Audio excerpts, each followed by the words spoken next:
കാര്യം. ഞാൻ കുറഞ്ഞ ദിവസങ്ങൾക്ക് മുമ്പ്, അല്ല ഒരു 5-8 മാസങ്ങൾക്ക് മുമ്പ്, തലശ്ശേരിയിലെ ഒരു പ്രധാനപ്പെട്ട കോളേജിൽ, ആർട്സ് കോളേജിൽ, പിന്നെ അവിടെ ഒരു വർഷം ഞാൻ പറയുന്നില്ല, അതിൽ നിങ്ങളെ ബന്ധുക്കളൊക്കെ ആരുടെ ബുദ്ധിമുട്ടാണ്, ഒരു വർഷം BA അറബിക്ക് കഴിഞ്ഞ കുട്ടികളുടെ ഒരു ഗെറ്റ് ടുഗദർ. ആ ഗെറ്റ് ടുഗദറിൽ ഗസ്റ്റായിട്ട് പോകാൻ അവസരം ഉണ്ടായിരുന്നു. അപ്പോൾ ഒരു 10, 20, 25, 22 കുട്ടികളുണ്ട്. ഈ കുട്ടികളുമായിട്ട് കുറച്ച് സമയം ഒരു അറബി അധ്യാപകൻ എന്ന നിലയിൽ ഒരു ഇൻട്രാക്ഷൻ ഉണ്ടായിരുന്നു. അപ്പോൾ അതിൽ ബോധ്യപ്പെട്ട ഒരു കാര്യം, ആ വന്ന കൂട്ടത്തിലെ 5-6 പെൺകുട്ടികൾ, അവർ മഫ്ത ധരിച്ചിട്ടുണ്ട്, നല്ല ഇസ്ലാമിക വേഷം ധരിച്ചിട്ടുണ്ട്, നല്ല ഉയർന്ന മുസ്ലിം കുടുംബത്തിൽ നിന്നാണ് വരുന്നത്. പക്ഷേ അവർ ഇസ്ലാമിനെ പാടെ നിരാകരിച്ച മതനിഷേധികളാണ്. മുഹമ്മദ് റസൂലുള്ളാഹി സല്ലല്ലാഹു അലൈഹി വസല്ലമയെക്കുറിച്ച് അങ്ങേയറ്റം മോശമായ രൂപത്തിലാണ് ഇവർ സംസാരിക്കുന്നത്. നമ്മളിപ്പോൾ സംസാരിച്ചു കൊണ്ടിരിക്കുന്നത് മദ്യത്തെക്കുറിച്ചും ലഹരിയെക്കുറിച്ചുമൊക്കെയാണ്. പക്ഷേ ഇതിൻ്റെ അടിത്തറ എവിടെ നിന്ന് തുടങ്ങുന്നു എന്നത് മുസ്ലിം സമുദായത്തിലെ ചിന്തിക്കുന്ന ആളുകൾ എന്ന നിലയിൽ നമ്മളിത് ഉൾക്കൊള്ളണം. എവിടെ നിന്നാണ് ഈ ലഹരിയുടെ ഉപയോഗത്തിൻ്റെ ഇത്രമേൽ വർദ്ധിച്ചു വന്ന അവസ്ഥ എവിടെ നിന്നുണ്ടായി എന്ന് ചോദിച്ചാൽ, അതിൻ്റെ ഒന്നാമത്തെ കാരണം മതനിഷേധ ചിന്തയും അരാജകത്വവാദവും വളർന്നു വരുന്ന കുട്ടികൾക്കിടയിൽ ഇവിടെ ചില സംഘടനകൾ അടിച്ചേൽപ്പിച്ചു, അല്ലെങ്കിൽ അതിന് ഒരുപാട് പ്രോത്സാഹനം നൽകി അതിലേക്ക് കുട്ടികളെ കൊണ്ടുവരാൻ ശ്രമിച്ചു. ഇതാണ് ഇന്ന് കാണുന്ന അപകടത്തിലേക്ക്, അല്ല നാളെ എത്തിച്ചേരാൻ പോകുന്ന ഒരു അതിഭീകരമായ അപകടത്തിലേക്ക് ഈ നാടിനെ നയിക്കുന്നത്. അവിടെയാണ് നമ്മുടെ ക്യാമ്പയിൻ, ഇവിടെ കൊടുത്ത ക്യാപ്ഷൻ ലഹരിയില്ലാത്ത നാട്, ശാന്തിയുള്ള വീട്. ഇത് കേവലം ഒരു ക്യാപ്ഷനായി നിലനിൽക്കേണ്ടതല്ല, ഒരു പതിറ്റാണ്ടുകൾ നീണ്ടു നിൽക്കേണ്ട ഒരു മുദ്രാവാക്യമായിട്ട് നമ്മൾ ഏറ്റെടുക്കേണ്ട ഒരു സംഗതിയാണ്. കാരണം എന്താ അറിയോ, ഇന്ന് ലഹരിയുടെ ഉപയോഗത്തെക്കാൾ അപ്പുറത്ത് എങ്ങനെയാണ് ഈ ലഹരിയിലേക്ക് കുട്ടികൾ എത്തിപ്പെടുന്നത് എന്നതുകൂടി ആലോചിക്കണം. കോഴിക്കോട്, തൃശ്ശൂർ ഒരു കോളേജിൻ്റെ മുന്നിൽ ഫോട്ടോ, എന്താണ്, ഒരു ആൺകുട്ടിയും തമ്മിൽ കെട്ടിപ്പിടിച്ച് കിസ് ചെയ്യുന്ന ഫോട്ടോ, എന്നിട്ട് ഇന്ന പ്രസ്ഥാനത്തിലേക്ക് സ്വാഗതം, മൈ ബോഡി മൈ ചോയ്സ്, എൻ്റെ ബോഡി എൻ്റെ ചോയ്സാണ്, അതിൽ നിങ്ങളാരും ഇടപെടണ്ട, ഞങ്ങൾ തീരുമാനിക്കും, ഞാൻ എന്ത് ചെയ്യണം, എൻ്റെ ശരീരം കൊണ്ട് ഞാൻ എന്ത് ചെയ്യണം, കല്യാണം വേണോ, സ്വർഗരതി വേണോ, അതല്ല അഴിഞ്ഞാടി നടക്കണോ, ഇതൊക്കെ തീരുമാനിക്കാൻ മതം, സംസ്കാരം, ധാർമ്മികത, ഇതിൻ്റെ ഒന്നും പോലീസുകാർ ഇങ്ങോട്ട് വരണ്ട, എൻ്റെ ശരീരം എൻ്റെ സ്വാതന്ത്ര്യമാണ്. ഈ ചിന്ത ഇന്നും ഇന്നലെയും തുടങ്ങിയതല്ല, കഴിഞ്ഞ 5-8 വർഷമായിട്ട് കുട്ടികൾക്കിടയിലേക്ക് വ്യാപകമായി സന്നിവേശിക്കാൻ തുടങ്ങി ചില ആളുകൾ. ഇവിടെ നിന്നാണ് യഥാർത്ഥത്തിൽ കേരളത്തിൽ ഇത്രമേൽ മയക്കുമരുന്നിൻ്റെ, മദ്യത്തിൻ്റെ ഉപയോഗം ഇത്രമേൽ വർദ്ധിച്ചു വരുന്നത്. അവിടെയാണ് ഒന്നാമത് നമുക്ക് സമൂഹത്തിലേക്ക് ഇറങ്ങിച്ചെല്ലുമ്പോൾ ഒന്നാമതായി ആളുകളിലേക്ക് ഉത്ബോധിപ്പിക്കേണ്ട ഒരു സംഗതി, ഈ അരാജകത്വവാദം, യുവാക്കൾക്കിടയിൽ വളർന്നു വരുന്ന ഈ അരാജകത്വവാദം, അത് അത്യന്തം അപകടമാണ്. ഇന്നിപ്പോൾ എന്താ അറിയോ, കോഴിക്കോട് ഏതെങ്കിലും ഒരു ബീച്ചിൽ എൻ്റെ നാട്ടിലുള്ള, എൻ്റെ പ്രദേശത്തുള്ള, എനിക്കറിയാവുന്ന എൻ്റെ അകന്ന ബന്ധത്തിൽപ്പെട്ട ഒരു പെൺകുട്ടിയും ഏതോ ഒരു ആൺകുട്ടിയും വളരെ മോശമായ രൂപത്തിൽ അവിടെ കണ്ടാൽ, ഞാൻ വല്ലതും പറഞ്ഞു പോയാൽ എനിക്കെതിരെ കേസ് കൊടുക്കുന്ന നിയമമാണ് ഇന്ന് നിലവിലുള്ളത്. ആ ഒരു സംസ്കാരമാണ് ഇന്ന് നമ്മുടെ നാട്ടിലുള്ളത്. ഞങ്ങളുടെ സ്വാതന്ത്ര്യത്തിലേക്ക് ആരും കടന്നു വരേണ്ട, സാമൂഹ്യമായ ചട്ടക്കൂട്, സാമൂഹ്യമായ ഒരു സംരക്ഷണം, അത് പൊട്ടിച്ചെറിയാനുള്ള വ്യാപകമായ ശ്രമങ്ങളാണ് ഇന്ന് കേരളത്തിലെ വളർന്നു വരുന്ന ചെറുപ്പക്കാർക്കിടയിൽ നടന്നുകൊണ്ടിരിക്കുന്നത്. ഇവിടെയാണ് ഇസ്ലാഹി പ്രസ്ഥാനത്തിന് കേരളത്തിലെ ജനതയോട് നന്മയുള്ള കേരളം പടുത്തുയർത്താൻ ഒന്നാമതായി ഇസ്ലാഹി പ്രസ്ഥാനത്തിനും അതിൻ്റെ യുവജന സംഘടനക്കുമൊക്കെ കേരളീയ മനുഷ്യരോട്, കേരളീയ പൊതുസമൂഹത്തിൻ്റെ മുന്നിൽ നിർദ്ദേശിക്കുവാനുള്ളത്, നമ്മൾ പൈതൃകത്തിലേക്ക് തിരിച്ചു വരണം. ഏത് പൈതൃകം? മനുഷ്യൻ്റെ സംസ്കാരത്തെ സംരക്ഷിക്കാൻ സാധിക്കുന്ന, മനുഷ്യർക്ക് പരസ്പരം പ്രൊട്ടക്ഷൻ ഉണ്ടാവുന്ന ഒരു പൈതൃകത്തിലേക്ക് തിരിച്ചു വരാൻ കേരളീയ സമൂഹത്തിന് സാധിച്ചിട്ടില്ല എങ്കിൽ നാളെ കടന്നു വരുന്നത് ഒന്ന്, വൃദ്ധസദനങ്ങൾ മതിയാവാത്ത അവസ്ഥയിലേക്ക് കേരളീയ പൊതുസമൂഹം എത്തിച്ചേരും. രണ്ട്, എങ്ങനെയാണോ ഒരു നൂറ്റാണ്ട് കൊണ്ട് അമേരിക്ക തന്തയില്ലാത്ത മക്കളുടെ കേളീരംഗമായിട്ട് അമേരിക്ക എങ്ങനെ മാറിയോ അതുപോലെ കേരളവും മാറാൻ പോകുന്നു. ഇവിടെയാണ് മുജാഹിദ് പ്രസ്ഥാനത്തിന്, ഇസ്ലാഹി പ്രസ്ഥാനത്തിന്, കേരളീയ പൊതുസമൂഹത്തിൻ്റെ മുന്നിൽ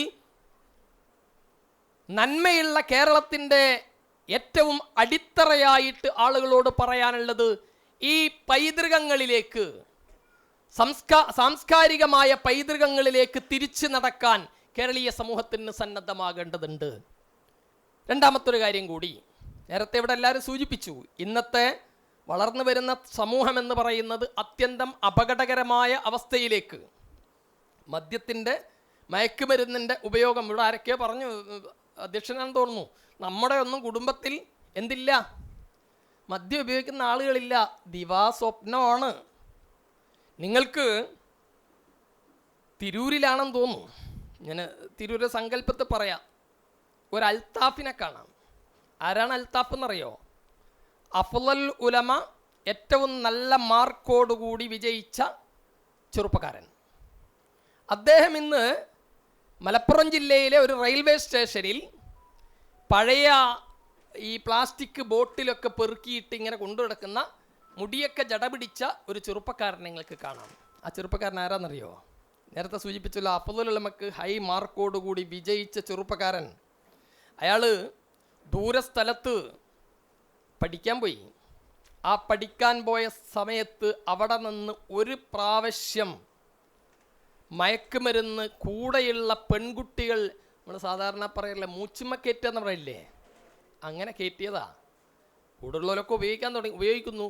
അപ്പോൾ ഹോസ്റ്റൽ ഡേയുടെ ദിവസം ഈ ചെറുപ്പക്കാരനോട്, ഈ കുട്ടിയോട് മറ്റുള്ളവരൊക്കെ പറഞ്ഞു, പെൺകുട്ടികളൊക്കെ പറഞ്ഞു, എന്ത് മനുഷ്യനാണോ നീ ഒരിക്കൽ ഉപയോഗിച്ച് അങ്ങനെ മാത്രം നിയന്ത്രിക്കാനുള്ള കപ്പാസിറ്റി ഒന്നും നിനക്കില്ലേ എന്ന് ചോദിച്ചിട്ട് ഒരു പ്രാവശ്യം ഉപയോഗിച്ച ഏറ്റവും നല്ല മുസ്ലിം കുടുംബത്തിലുള്ള ആ ചെറുപ്പക്കാരനെന്ന് എല്ലാം നശിച്ച്, മാനസിക വിഭ്രാന്തി ബാധിച്ച്, നമ്മുടെ മലബാറിലെ ഒരു റെയിൽവേ സ്റ്റേഷൻ്റെ പരിസരത്ത് ബോട്ടിൽ പെറുക്കുന്ന എന്തിനാണെന്നറിയോ? ഒരു നേരത്തെ മയക്കുമരുന്നിന് കാശുണ്ടാക്കാൻ. അതാണ് ഞാൻ പറഞ്ഞത്, നമ്മുടെ കുടുംബത്തിൽ ഇതില്ല എന്ന്. നമ്മുടെ കുടുംബത്തിൽ, മുജാഹിദ് കുടുംബങ്ങളിൽ, തുറന്നു പറയട്ടെ, മർക്കസു ദഅവ വിഭാഗത്തിലെ മുജാഹിദുകളുടെ കുടുംബത്തിൽ പോലും കുട്ടികൾ ഇതിൻ്റെ അടിമകളായി മാറിയിട്ടില്ല എന്ന് ഉറപ്പിച്ച് പറയാൻ കഴിയാത്ത സങ്കടകരമായ ഒരു സാഹചര്യത്തിലാണ് നമ്മളുള്ളത്. മുമ്പൊക്കെ ഈ മയക്കുമരുന്നെന്ന് പറയണത്, ഞാൻ ഇതിൻ്റെ ഉപയോഗത്തിൻ്റെ രൂപമൊക്കെ പറഞ്ഞിട്ട് ഇനി ആരും എന്ത് ചെയ്യണ്ട, അത് ഉപയോഗിച്ച് നോക്കണ്ട. പണ്ടൊക്കെ ഈ കഞ്ചാവ്, അതുപോലെ തന്നെ അത്തരത്തിലുള്ള മയക്കുമരുന്ന് ഉപയോഗിക്കൽ ആദ്യം ഒന്ന് വെറുതെ ഒരു സാമ്പിൾ നോക്കാൻ എന്ന് പറഞ്ഞാൽ, ഏതെങ്കിലും ഒരു ആഘോഷ പരിപാടിയിൽ കോളേജിൽ നിന്ന് ടൂറ് പോയപ്പോൾ, അല്ലെങ്കിൽ ഒരു ഓണത്തിൻ്റെ ദിവസം എല്ലാവരും കമ്പനി കൂടിയപ്പോൾ ഒന്ന് വലിച്ചു നോക്കിയതാണ്. ഇതിൻ്റെ വലിയ സങ്കടം എന്താ പറയുക, ഇപ്പോൾ ഇതിലിപ്പോൾ ഈ MDM, LSD ഇതുപോലെയുള്ള സിന്തറ്റിക് പിന്നെ മയക്കുമരുന്നുകൾ വന്നപ്പോൾ മറ്റേതൊക്കെ നിസ്സാരായി. ഇന്നലെ കഴിഞ്ഞ ദിവസം ഒരു ചെറുപ്പക്കാരൻ പറഞ്ഞൊരു അനുഭവമുണ്ട്. കഴിഞ്ഞ നോമ്പിന് പിന്നെ വയനാട്ടിലെ ഒരു വലിയ ഹോട്ടലിൽ ഇഫ്താർ പാർട്ടിയുടെ പരസ്യം കണ്ടു ഫേസ്ബുക്കിൽ. അവിടെ വലിയ ഇഫ്താർ പാർട്ടി നടക്കുകയാണ്. അപ്പോൾ അന്ന് ഇവർ കുടുംബം കൂടിയിട്ട് തീരുമാനിച്ച് നമുക്ക് പെരുന്നാൾക്ക് എന്തായാലും ആ ഹോട്ടലിൽ പോകണം, പെരുന്നാളിന് ഫുഡ് അടിക്കാൻ. അങ്ങനെ ഇവർ കഷ്ടപ്പെട്ട് വണ്ടിയൊക്കെ എടുത്ത് അവിടെ പോയി നോക്കുമ്പോൾ എന്താ അറിയോ, അവിടെ എന്താ രുചികരമായ ഭക്ഷണവും ബോച്ചെ പാനീയവും, എന്താ പരസ്യം. അപ്പോൾ ഇവർ വിചാരിച്ച നല്ല ജ്യൂസ് ഇതൊക്കെയാണ്, നോക്കുമ്പോൾ നല്ല പാനീയിൽ ഉണ്ടാക്കുന്ന കള്ളാണ്. ഇഫ്താർ പാർട്ടി നടത്തുന്ന ഹോട്ടലിൽ കള്ള് ഒരു വലിയ വിഷയമല്ലാതായി മാറി. അങ്ങനെ മയക്കുമരുന്നിനെ കുറിച്ച്, മദ്യത്തെക്കുറിച്ച് അതിൻ്റെ ഗൗരവം നഷ്ടപ്പെട്ടു പോയിക്കൊണ്ടിരിക്കും. എന്തിനു കാരണം എന്നറിയോ? ഇത് പുതിയത് വരുന്നതൊക്കെ അത്യന്തം നേരത്തെ ഉള്ളതിനേക്കാൾ ഒരുപാട് അപകടം പിടിച്ച സാധനങ്ങളാണ്. ഇപ്പോൾ കഞ്ചാവ് വലിയ പ്രശ്നമാണ് അല്ലേ? പക്ഷെ കഞ്ചാവ് ഉപയോഗിക്കുന്നത് ആദ്യം ഒരു കുട്ടി എന്താണ്, ഞാൻ പിന്നെ അങ്ങനെ ഇതിൻ്റെ അടിമയൊന്നായി പോകുന്നില്ല, ആളിടയിൽ ഒരൊറ്റ പ്രാവശ്യം ഉപയോഗിച്ചു. അപ്പോൾ നല്ല രസമുണ്ട്, കുഴപ്പമൊന്നുമില്ല. പിറ്റേന്ന് അത് ഉപയോഗിക്കാൻ തോന്നുന്നൊന്നുമില്ല. ഞാനിതിൻ്റെ അടിമയൊന്നും ആയിട്ട് മാറിയിട്ടില്ല, വെറുതെ പറയണം, അങ്ങനെ അടിമയൊന്നും ആവില്ല. പിന്നെ കുറേ ദിവസം കഴിഞ്ഞപ്പോൾ ഈ ചെറുപ്പക്കാരൻ മറ്റൊരു ഘട്ടത്തിലേക്ക് എന്താ അത്, കോളേജിൽ നിന്ന് ടൂർ പോവുകയാണ്, അല്ലെങ്കിൽ കോളേജ് ഡേയുടെ ദിവസമാണ്, അല്ലെങ്കിൽ എന്തെങ്കിലും ആഘോഷത്തിൻ്റെ ദിവസമാണ്. ആ സമയത്ത് എല്ലാവരും പറഞ്ഞടാ നമുക്ക് ഇന്നൊന്ന് അടിക്കാൻ സാധനം ഉണ്ട്. ശരി, അടിച്ചു നോക്കി, കുഴപ്പമൊന്നുമില്ല. പിന്നെയും അങ്ങനെ അത്ര നിർബന്ധമൊന്നുമില്ല, അതങ്ങനെ പോകണു. പിന്നെ എന്ത് ചെയ്തു, സീസണിൽ മാത്രം ഇത് ഉപയോഗിക്കുന്ന ആളുകളായി മാറി. പിന്നീടത് റെഗുലറായിട്ട് ഉപയോഗിക്കുന്ന അവസ്ഥയിലേക്ക് മാറുന്നു. അവസാനമാണ് ഇതിൻ്റെ അഡിക്റ്റായിട്ട് മാറുന്നത്. നമ്മുടെ നാട്ടിലുള്ള സാധാരണഗതിയിലുള്ള മയക്കുമരുന്നുകളുടെ ഉപയോഗമാണ് ഈ പറഞ്ഞത്. മാത്രമല്ല, കഞ്ചാവടിച്ച് വീട്ടിലേക്ക് വരുന്ന ഒരു ചെറുപ്പക്കാരൻ്റെ കണ്ണ് ചുവന്നിട്ടുണ്ടാകും. അതുപോലെ ഈ കുട്ടിക്ക് ഭയങ്കര തലവേദന ഇങ്ങനത്തെ ഒക്കെ ഉണ്ടാവും. രക്ഷിതാക്കൾക്ക് പെട്ടെന്ന് പിടിക്കും. എന്നാൽ നിങ്ങളുടെ കോഴിക്കോട് ജില്ലയിലെ ഒരു കോളേജിൽ നിന്ന് പെൺകുട്ടികൾ ടൂർ പോയിട്ട് ഈ ടൂറിൻ്റെ അവിഭാജ്യ ഘടകമാണിപ്പോൾ ഈ DJ പാർട്ടി എന്ന് പറയുന്ന ആ ഭൂമി കുലുങ്ങുന്ന തരത്തിലുള്ള പിന്നെ മ്യൂസിക്കും വെച്ചിട്ടുള്ള പാട്ടും ഡാൻസും ഒക്കെ ഉണ്ടല്ലോ. നമ്മുടെ കുട്ടികളൊക്കെ കോളേജിൽ നിന്നൊക്കെ പോയിട്ടുള്ള സംഗതിയാണിത്. അപ്പോൾ ഈ DJ പാർട്ടിക്കിടയിൽ വ്യാപകമായിട്ട് ജ്യൂസ് വിതരണം ചെയ്യുന്നു. ഈ ജ്യൂസ് വിതരണം ചെയ്യുന്നതിനിടയിൽ മൈക്രോ മില്ലി ഒരു സാധനം, ഈ MDM എന്ന് പറയുന്ന LSD എന്ന് പറയുന്ന സാധനം നഖത്തിൻ്റെ അടിയിൽ വെച്ചിട്ട് ഈ വിരൽ ഒരു 5 മിനിറ്റ് ഈ ജ്യൂസിൽ കുത്തിപ്പിടിച്ച് കുട്ടികൾക്കത് വിതരണം ചെയ്യുന്നു. ഒരു പെൺകുട്ടി, ഉയർന്ന മുസ്ലിം കുടുംബത്തിലുള്ള പെൺകുട്ടി, ഈ ടൂറ് കഴിഞ്ഞ് തിരിച്ചു വന്ന് 48 മണിക്കൂർ കഴിഞ്ഞപ്പോൾ ഈ കുട്ടിക്ക് വെപ്രാളം തുടങ്ങി. ആകെ എന്താണ്, ഈ കുട്ടിക്ക് നിൽക്കാൻ കഴിയുന്നില്ല, ആകെ വിറക്കുന്നു, ആകെ പ്രശ്നമാണ്, തലയിട്ടടിക്കാൻ തുടങ്ങി. എന്താണ്, ഈ ജ്യൂസ് ഒന്നുകൂടി കുടിക്കണം. ഇതാണ് ഞാൻ പറഞ്ഞത്. അറിയാതെ, ഉപയോഗിക്കുന്ന ആളുകൾ പോലും അറിയാതെ ഇതിൻ്റെ അടിമകളായി മാറുന്ന അവസ്ഥയിലേക്ക്, അത്യന്തം അപകടകരമായ അവസ്ഥയിലേക്ക് നമ്മുടെ നാട് മയക്കുമരുന്നിലേക്ക് നീങ്ങിക്കൊണ്ടിരിക്കുന്നു. ഇനി ഇതിൻ്റെ ഒരു രാഷ്ട്രീയ വശവും കൂടിയുണ്ട്. ആരും പറയാറില്ല. എന്താ പറഞ്ഞാൽ UAP എപ്പോൾ ചുമത്തുകയെന്നറിയില്ല. ഈ സാധനമൊക്കെ വരുന്നത് ഇന്ത്യയിലെ ഒരു സംസ്ഥാനത്തു നിന്നാണ്. ഇപ്പം ചിലരൊക്കെ പറഞ്ഞല്ലോ, മദ്രസയിൽ പഠിക്കുന്ന കുട്ടികളാണ് ഇതിൻ്റെ ആൾക്കാർ, അല്ലേ? മുസ്ലിങ്ങളാണ് മുഴുവൻ എന്താണ് നാർക്കോട്ടിക് ജിഹാദ്, ഇതൊക്കെ ഇപ്പം ഇന്ന് പലരും പറയുന്നുണ്ടല്ലോ. പക്ഷേ ഇതിൻ്റെ അടിവേരന്വേഷിക്കുക നിങ്ങൾ. ഇന്ത്യയിലെ, കേരളത്തിൽ, ഈ ദക്ഷിണേന്ത്യൻ സംസ്ഥാനങ്ങളിലേക്ക് ഈ സാധനങ്ങൾ മുഴുവൻ വരുന്നത് ഗുജറാത്തിൽ നിന്നാണ്. ഇതിൻ്റെ നിങ്ങൾ ഒരിക്കലും ഇപ്പം മുർഷിദ് അവിടെ പറഞ്ഞല്ലോ, ഞങ്ങൾക്ക് ഇതിൻ്റെ പേരിൽ പോലീസ് സ്റ്റേഷനിൽ പോയി വേണ്ടി ഒന്നും അടി കിട്ടും എന്നൊക്കെ. ഇതിൻ്റെയൊക്കെ വേറൊരു വശവും കൂടിയുണ്ട്. ഇതിൻ്റെ മയക്കുമരുന്ന് മാഫിയകളെക്കുറിച്ച് അന്വേഷിച്ച് അതിൻ്റെ അടിവേരന്വേഷിക്കാൻ പോയാൽ ഉദ്യോഗസ്ഥൻ മരിക്കും, ഉറപ്പാണ്. ആ ഉദ്യോഗസ്ഥന് വേണ്ടി ജീവിക്കാൻ കഴിയില്ല.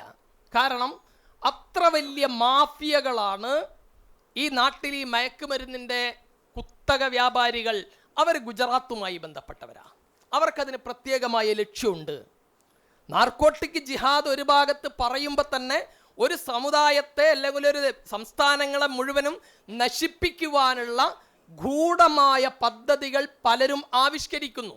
ഇതുകൂടി, ഇതിൻ്റെ രാഷ്ട്രീയം കൂടി ഇതിൻ്റെ ഭാഗമായി ചർച്ചയ്ക്ക് വരേണ്ടതുണ്ട്. എന്നിട്ട് അവസാനം എന്തായി, 2 ലാഭമാണ് ഇതിൽ കൊയ്യാൻ പോകുന്ന. ഒരു സമുദായത്തെ മുഴുവനും ഇപ്പം പിടിക്കപ്പെടുന്ന നോക്കൂ നിങ്ങൾ. നമ്മൾക്ക് തന്നെ തോന്നുന്നില്ലേ ആരാ മയക്കുമരുന്ന് കേസിൽ പിടിക്കപ്പെടുന്നത്? അത് ഹാരിസ്, ലുക്മാൻ, സമീർ, അല്ലേ? എല്ലാം മുസ്ലിം കുട്ടികളാ. ഇതിപ്പോൾ പാലായിലെ അച്ഛൻ പറഞ്ഞത് സത്യം തന്നെ അല്ലേ? ഒരു നാർക്കോട്ടിക് ജിഹാദ്, ഈ നാർക്കോട്ടിക് ഇതിൽ മുഴുവൻ മുസ്ലിം കുട്ടികളാണല്ലോ പെടുന്നത്. പക്ഷേ ഇതിൻ്റെ അടിവേര് ആരും അന്വേഷിക്കാൻ നിൽക്കുന്നില്ല. ഇവിടെയാണ് ഇതൊരു ജിഹാദ് കൂടിയാണ്. നമ്മൾ മുന്നോട്ട് വെക്കുന്ന ഈ ലഹരിക്കും മദ്യത്തിനുമെതിരെയുള്ള ഈ നന്മയുള്ള വീടിൻ്റെ പദ്ധതി എന്ന് പറയുന്നത് ഒരു ഭാഗത്ത് നമ്മളുടെ കുടുംബത്തെ രക്ഷപ്പെടുത്താനാണ്. ഇപ്പം നിങ്ങളിങ്ങനെ പലരും ആലോചിക്കുന്നുണ്ടാവും, എന്തായാലും ഇങ്ങനെയൊക്കെ മൗലിയന്മാർക്ക് ഇങ്ങനെയൊക്കെ പ്രസംഗിക്കാൻ പറഞ്ഞാൽ അവർക്ക് പ്രസംഗിക്കാൻ പോയിന്റിനാണല്ലോ, അല്ല അങ്ങനെയൊക്കെ പ്രസംഗിക്കും. എന്നാലും എൻ്റെ വീട്ടിലൊന്നും അതിനൊന്നും സാധ്യമില്ല. എൻ്റെ മക്കളെയൊക്കെ ഞാൻ എത്ര നന്നായിട്ടാണ് വളർത്തിയത്. വത്തഖൂ ഫിത്നതൻ ലാ തുസീബന്നല്ലദീന ളലമൂ മിൻകും ഖാസ്സ. നിങ്ങളുടെ കൂട്ടത്തിലെ അക്രമികളായ ആളുകൾക്കല്ലാതെ മാത്രമായിട്ടല്ലാതെ അനുഭവിക്കേണ്ടി വരുന്ന പരീക്ഷണത്തെ നിങ്ങൾ പേടിക്കണം. തീർച്ചയാണ് ഇതേ ലെവലിൽ തന്നെ നമ്മുടെ നാട് പോവുകയാണെങ്കിൽ MSMന്റെ ഭാരവാഹികളെ നിങ്ങൾക്ക് മയക്കുമരുന്നുമായിട്ട് കാണേണ്ട ഗതികേടുണ്ടാകും. എന്താ കാരണം എന്നറിയോ? ഇതിൻ്റെ കുറേ പിന്നാമ്പുറങ്ങൾ ഇതിലേക്ക് പോകുന്നുണ്ട്. കുട്ടികൾക്ക് ജീവിതത്തെക്കുറിച്ചുള്ളൊരു അവബോധം ഇല്ലാതെ പോയി, ഇല്ലാതാക്കി പലരും. അതിൽ അറിഞ്ഞോ അറിയാതെയോ യാന്ത്രികമായിട്ട് നമ്മൾ പോലും അതിൽ എത്തിപ്പെട്ടു. നിങ്ങൾ നോക്കൂ, എന്താണ് എൻ്റെ പേര്, അമ്മോസ് എന്നോ ഒരു സാധനം, അമ്മോസ് അല്ലേ? അതെവിടത്തെ ഭക്ഷണ? എവിടത്തെ ഭക്ഷണ? കോഴിക്കോട്ടുകാരുണ്ടാക്കിയതാണോ? അല്ല. തലശ്ശേരി? അല്ല. കൊറിയൻ ഭക്ഷണമാണത്. എങ്ങനെയാ നമ്മുടെ കുട്ടികൾക്ക്, SLCക്ക് പഠിക്കുന്ന, +2 പഠിക്കുന്ന കുട്ടികൾക്ക് അമ്മോസിനെ കുറിച്ച് ഇത്ര വിവരം കിട്ടിയത്? നമ്മുടെ കുട്ടികളിൽ നല്ല ഒരു ശതമാനം കൊറിയൻ സീരീസിന്റെ അടിമകളാണ്. മലയാള മനോരമയിൽ കുറച്ച് കാലം മുമ്പ് മാമൂസ് എനിക്ക് ഞാനിത് തിന്നാത്ത സാധനം കൊണ്ട് എനിക്ക് എൻ്റെ പേരറിയില്ല. മാമൂസ് എന്ന് പറഞ്ഞാൽ കുറച്ച് ദിവസം മുമ്പ് മലയാള മനോരമയിൽ ഒരു ആള് ഇതിൻ്റെ കൃത്യമായ ഒരു ലേഖനം എഴുതിയിരുന്നു. എത്രമാത്രം അപകടത്തിലേക്കാണ് പോകുന്നത് എന്ന് പറഞ്ഞാൽ കുട്ടികളുടെ ആരാധ്യ പാത്രങ്ങൾ ആരാന്ന് പറയുന്നത് ഈ കൊറിയൻ സീരീസിലെ ഭീകരന്മാരാണ്. എൻ്റെയും നിങ്ങളുടെയും വീട്ടിലെ, ഇതൊന്നും ഞാൻ പറയുന്നത് അമുസ്ലിങ്ങളുടെ അല്ലെങ്കിൽ സുന്നികളുടെ വീട്ടിലെ പോലുമല്ല, മുജാഹിദുകളായ ആളുകളുടെ വീടുകളിലെ +2 പഠിക്കുന്ന, SLCക്ക് പഠിക്കുന്ന, 9ാം ക്ലാസ് പഠിക്കുന്ന കുട്ടികളുടെ ആരാധ്യപാത്രം എന്ന് പറയുന്നത് കൊറിയൻ സീരീസിലെ ഈ ഭീകരന്മാരാണ്. അതുകൊണ്ടാണല്ലോ ബ്ലൂ വെയിൽ എന്നാണല്ലോ ഇരുന്നില്ല എൻ്റെ പേരൊരു ഗെയിം അല്ലേ, കുട്ടികൾ ആത്മഹത്യയിലേക്ക് കൊണ്ടുപോയ ഗെയിം എന്ന് പറഞ്ഞാൽ കളിച്ച് അവസാനം ആത്മഹത്യ ചെയ്യുന്ന അവസ്ഥയിലേക്ക്. ഇതിൻ്റെ മറ്റൊരു പതിപ്പാണ് ഈ കൊറിയൻ സീരീസുകൾ. നമ്മുടെ മഹാഭൂരിപക്ഷം വീടുകളിലെയും കുട്ടികൾ ഇതിൻ്റെ അടിമകളായിട്ട് തീരുന്നു. അടുത്ത ഘട്ടം എന്താ അറിയോ? ജീവിതം അടിച്ചു പൊളിക്കണം. ജീവിതം അടിച്ചു പൊളിക്കണം. അതിന് എന്ത് മാർഗമായാലും ശരി. ആരാണിത് ചിന്തിക്കുന്നത്? ടീനേജ് പ്രായത്തിലുള്ള കുട്ടികളിൽ മഹാഭൂരിപക്ഷവും ചിന്തിക്കുന്നു ജീവിതം ആസ്വദിക്കണം, അടിച്ചു പൊളിക്കണം. നിങ്ങൾ ഇന്ന് വെറുതെ വീട്ടിൽ പോയിട്ടേ നിങ്ങളുടെ വീട്ടിലുള്ള +2 പഠിക്കുന്ന, SLCക്ക് പഠിക്കുന്ന കുട്ടിയോട് ചോദിച്ചു, മോനെ വഖഫ് ബില്ല് എന്താ സംഭവം? വഖഫ് ബില്ല് അറിയാം, എന്തൊക്കെ പാസ്സായിട്ടുണ്ടെന്ന് കേട്ടിട്ടുണ്ട്. കുട്ടി പത്രം വായിക്കാറില്ല, TV-യിലെ വാർത്തകൾ കുട്ടികൾ കേൾക്കാറില്ല. കുട്ടികൾ ആകെ കാണുകയും കേൾക്കുകയും ചെയ്യുന്നത് ജീവിതത്തിൻ്റെ ആസ്വാദനത്തെക്കുറിച്ച്, പളപളപ്പിനെ കുറിച്ചുള്ള ചില ചിന്തകൾ മാത്രമാണ്. അപകടകരമായ രൂപത്തിൽ ഇത്തരം ലഹരികൾ കുട്ടികളിലേക്ക് ആദ്യം കടന്നു ചെല്ലുന്നു. അതാണ് ഞാൻ പറഞ്ഞത്, മുജാഹിദ് കുടുംബത്തിലെ കുട്ടികൾ പോലും ലഹരിക്ക് അടിമകളായി മാറുന്നൊരവസ്ഥയുണ്ടാകും. എങ്ങനെ? ഇത്തരത്തിലുള്ള സീരീസുകളുടെയും ഇത്തരം ചിന്തകളുടെയും അടിമകളായിട്ട് കുട്ടികൾ മാറിക്കഴിഞ്ഞാൽ അടുത്ത ഘട്ടം വരാനെന്നത് എങ്ങനെയാണ് സന്തോഷിക്കാൻ, ഈ ജീവിതത്തിൻ്റെ ടെൻഷനും പ്രയാസവും ഒന്നുമില്ലാതെ എങ്ങനെയാണ് ആസ്വദിക്കാൻ കഴിയുക? ആ സമയത്താണ് ഈ മാഫിയകൾ ഈ കുട്ടികളെ സമീപിക്കുന്നത്. അതുകൊണ്ട് തന്നെ ഒന്നാമതായി തുടങ്ങേണ്ട ഈ ക്യാമ്പയിൻ്റെ തുടക്കം അത് കോഴിക്കോട് മാനാഞ്ചിറയിലോ അല്ലെങ്കിൽ മുതലക്കുളം മൈതാനത്തോ അല്ല. ഈ ക്യാമ്പയിൻ്റെ തുടക്കം ഓരോരുത്തരുടെയും വീട്ടിലാണ്. നമ്മുടെ വീട്ടിൽ നിന്ന് ഈ ക്യാമ്പയിൻ തുടങ്ങണം. അതെങ്ങനെയാ? നമ്മുടെ കുട്ടികളിലെ ആസ്വാദനശീലത്തെ മാറ്റിപ്പണിയേണ്ടതുണ്ട്. ലഹരി, എല്ലാം ലഹരിയാണ് അല്ലേ? വായന ലഹരിയാക്കിയിട്ടുള്ള ആളുകളുണ്ട്, നല്ല കാര്യങ്ങൾ ലഹരിയാക്കിയിട്ടുള്ള ആളുകളുണ്ട്. ആ മാർഗത്തിലേക്ക് നമ്മുടെ കുട്ടികളെ പതിയെ കൊണ്ടുവരാൻ നമുക്ക് സാധിക്കണം. അല്ലെങ്കിൽ ഈ പറഞ്ഞതുപോലെ വിവിധ തരത്തിലുള്ള അപകടകരമായ പലതിൻ്റെയും പിന്നാലെ കുട്ടികൾ പോയിട്ട് ഇത് കഴിഞ്ഞിട്ടാണ് രണ്ടാമത്തെ ഘട്ടമാണ് ഞാൻ നേരത്തെ സൂചിപ്പിച്ച അരാജകത്വത്തിലേക്ക് കുട്ടികളെ നയിക്കുന്ന ക്യാമ്പസുകളിൽ, ഇവിടെ ഫറൂഖ് കോളേജിലാണെങ്കിലും അതുപോലെ തന്നെ ഗുരുവായൂരപ്പൻ കോളേജിലാണെങ്കിലും ഇവിടെയൊക്കെ കുട്ടികളെ വിദ്യാർത്ഥി സംഘടനകൾ പലപ്പോഴും ക്ഷണിച്ചുകൊണ്ടിരിക്കുന്നത്, നിങ്ങളെന്താ ഇങ്ങനെ ഈ ആധുനിക യുക്തിവാദി പ്രസ്ഥാനത്തിൻ്റെ, അതുപോലെ തന്നെ എക്സ് മുസ്ലിം കേട്ടിട്ടുണ്ടല്ലേ, ഈ എക്സ് മുസ്ലിംസിൻ്റെ ഒരു യൂട്യൂബൊക്കെ പരിശോധിക്കുമ്പോൾ, സോഷ്യൽ മീഡിയയിൽ പരിശോധിക്കുമ്പോൾ നിങ്ങൾ വെറുതെ പരിശോധിച്ചാൽ മതി, ഇവരുടെ കുട്ടികളുടെ, ഇവരിലെ പെൺകുട്ടികളുടെ കരച്ചിലുകളുണ്ട് യൂട്യൂബ് ചാനലുകളിൽ ചിലയിടത്ത്. എന്ന് പറഞ്ഞാൽ കല്യാണം വേണ്ട, വാപ്പയെ അനുസരിക്കണ്ട, ഉമ്മയെ അനുസരിക്കണ്ട, കുടുംബം എന്നതൊരു സങ്കല്പം വേണ്ടയില്ല, അങ്ങനെ സ്വതന്ത്രരാക്കി മാറ്റിയിട്ട് അവസാനം എന്താ പറയുക, ഈ പെൺകുട്ടികളെ പലരും ചൂഷണത്തിലേക്ക് കൊണ്ടുപോകുന്നു. എവിടെന്നാ തുടങ്ങിയത്? ക്യാമ്പസിലെ കുട്ടികൾ പഠിക്കുന്ന ക്യാമ്പസുകളിൽ ആ കുട്ടികളെ സ്വതന്ത്രവാദത്തിലേക്ക് കുട്ടികളെ ക്ഷണിച്ചു കൊണ്ടുപോയി അവസാനം എത്തിപ്പെടുന്നത് രക്ഷപ്പെടാൻ സാധിക്കാത്ത ആഴങ്ങളിലേക്ക് കുട്ടികൾ എത്തുന്നു. അവിടെയാണ് മയക്കുമരുന്നിൻ്റെ അടിമകളായിട്ട് പിന്നീട് കുട്ടികൾ മാറുന്നത് ഒരു ഘട്ടം. അതുകൊണ്ട് എനിക്ക് ഈ ക്യാമ്പയിൻ്റെ തുടക്കത്തിൽ നിങ്ങളോട് ഉണർത്താനുള്ളത്, നമ്മളിതിനെ കാണേണ്ടത് ഒരു നിലനിൽപ്പിൻ്റെ പ്രശ്നമായിട്ടാണ്. ഈ നല്ല കേരളം പദ്ധതി എന്ന് പറയുന്നത് പുറത്തൊരുപാട് പറയാനുണ്ട്, നമുക്ക് നാട്ടുകാരോട് ഒരുപാട് പറയാനുണ്ട്. നാട്ടുകാരോട് പറയാനുള്ളതിനേക്കാൾ അപ്പുറത്ത് പ്രിയപ്പെട്ട ഇസ്ലാഹി പ്രവർത്തകന്മാരെ, നമ്മളിതിനെ സ്വീകരിക്കേണ്ടത് നമ്മുടെ കുടുംബത്തിൻ്റെ നിലനിൽപ്പിൻ്റെ പ്രശ്നമായിട്ടാണ്. ഇതിനെ പ്രതികരിക്കാൻ നമുക്ക് കഴിഞ്ഞിട്ടില്ലെങ്കിൽ തീർച്ചയാണ് കുടുംബങ്ങൾ തകർന്ന് തരിപ്പണമാകുന്നൊരവസ്ഥ ഉണ്ടാകും. ഇനി ഒന്നുകൂടി പറയട്ടെ, കച്ചവടക്കാരായ സഹോദരങ്ങൾ ഈ കൂട്ടത്തിലുണ്ട്, അതുപോലെ തന്നെ സാമൂഹ്യ രംഗത്തൊക്കെ പ്രവർത്തിക്കുന്ന സഹോദരങ്ങൾ ഈ രംഗത്തുണ്ട്, ഇവിടെയുണ്ട്. ഇവിടെ നിങ്ങൾക്ക് ഒരുപക്ഷെ അങ്ങാടികളിൽ കാണുന്ന പേക്കൂത്തുകളെ കണ്ടില്ലെന്ന് നടിക്കാം, അതെൻ്റെ മോനല്ലല്ലോ അല്ലേ? ഈ തെക്കേപ്പുറത്ത് ആ കുളത്തിൻ്റെ കരയിൽ നിന്നിട്ട് ഇങ്ങനെ ശൃംഗരിച്ച് അല്ലെങ്കിൽ പാടില്ലാത്ത രൂപത്തിൽ കുട്ടികൾ കൂടി നിൽക്കുന്ന കണ്ടാൽ നമുക്കെന്ത് പറയാം? അതെൻ്റെ മക്കളല്ല, നാട്ടിലാരുടെയോ മക്കൾ. പക്ഷേ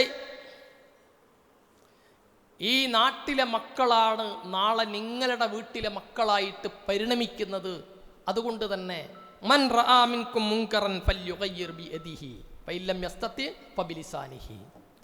നിങ്ങൾക്കൊരു തിന്മ കണ്ടാൽ കൈകൊണ്ട് എതിർക്കാൻ പറ്റുമെങ്കിൽ എതിർക്കണം. ISMകാരെ, നിങ്ങളുടെ രക്തത്തിൻ്റെ ചൂടും ചൂരും അറിയേണ്ടത് അവിടെയാണ്. നിങ്ങളുടെ പ്രദേശത്ത് കുട്ടികളെ മയക്കുമരുന്നിൻ്റെ അടിമകളാക്കി മാറ്റാൻ ശ്രമിക്കുന്ന മയക്കുമരുന്ന് കച്ചവട മാഫിയകളുണ്ടെങ്കിൽ അവരെ നേരിടേണ്ട രൂപത്തിൽ നേരിടാനുള്ള കരുത്ത് നമുക്കുണ്ടാവണം. അള്ളാഹു നമ്മെ അനുഗ്രഹിക്കുമാറാവട്ടെ. സമയം പരിമിതമാണ്, ഞാൻ അവസാനിപ്പിക്കുകയാണ്. ബിസ്മില്ലാഹിർ റഹ്മാനിർ റഹീം. അള്ളാഹുവിൻ്റെ നാമത്തിൽ ഈ കൺവെൻഷൻ ഉദ്ഘാടനം ചെയ്തതായി അറിയിച്ചുകൊണ്ട് അവസാനിപ്പിക്കുന്നു. അസ്സലാമു അലൈക്കും വറഹ്മത്തുള്ളാഹി.